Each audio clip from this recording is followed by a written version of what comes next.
ধর্মতলায় মুখ্যমন্ত্রী মমতা বন্দ্যোপাধ্যায় ধর্নার প্রথম দিনে তাল কাটল পার্শ্ব শিক্ষকদের বিক্ষোভে। শুক্রবার দুপুরে এসআইআর এর প্রতিবাদে ধর্মতলার মেট্রো চ্যানেলে ধর্নায় বসেন মুখ্যমন্ত্রী মমতা বন্দ্যোপাধ্যায়।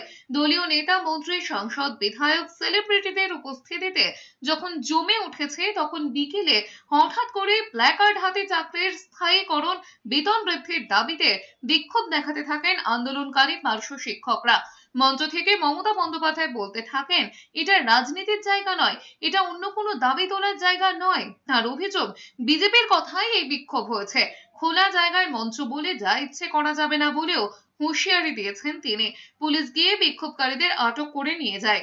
আপনারা প্রোগ্রামে যারা এসছেন শান্তভাবে থাকতে পারলে থাকবেন। এটা কারো কোনো দাবি তোলার জায়গা নয়, এটা একমাত্র এসআইআর এর দাবি এবং ভোটাধিকারের দাবি, ব্যক্তিগত অন্য কোনো দাবি নয়। রাজনীতি করবেন না, যারা রাজনীতি করছেন তাদের আমি বলবো দোহাই, এখন মানুষ মারা যাচ্ছে, এটা রাজনীতি করার সময় নয়। আর বিজেপির কথা এসব দয়া করে করবেন না। জায়গাটা খোলামেলা আছে বলে এটা ভাববেন না যে যা ইচ্ছা করা যাবে।